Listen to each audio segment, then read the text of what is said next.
Դուք հիշում եք, որ մի շաբաթ առաջ մենք Ստեփանավան էին գնացել եւ Գյուլագարակ, Կուրթան եւ Գարգար գյուղեր այցելության ժամանակ մեզ մեր հայրենակիցները խնդիր դրեցին, ասեցին, որ գյուղերը չունեն իրենց գյուղ տեխնիկան։ Պարոն Կարապետյան, մենք կուզեինք հատե տրակտոր մեր գյուղին տալ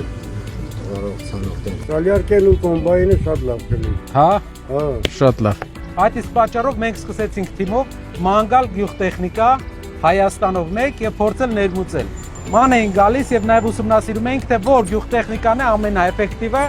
տարածաշրջանի համար։ Իսկ հիմա նայենք։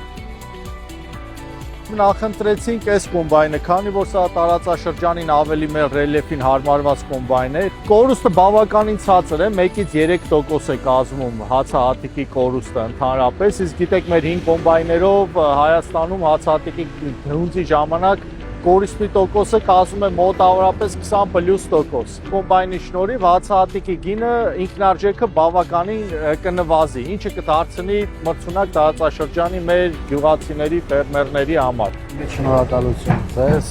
մեզ օգնելու, մեր ներկայացրած հարցին աջակցելու համար։ Կարծում եմ սա էլ լավագույն օրինակներից մեկը կլինի,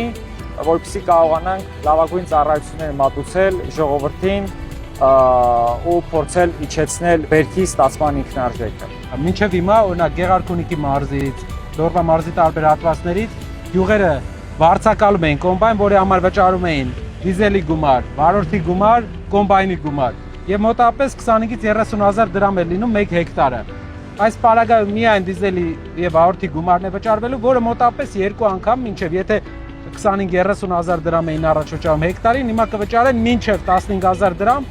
եւ նաեւ կորուստը բերքի ոչ թե 20% կլինի, այլ 1-2 մինչև 5%։ Այդ պարագայում գյուղացին 2 անգամ կշահի, մեկը որ մի հեկտարի քաղը կլինի էժան, 2-ից ավել անգամ, մեկը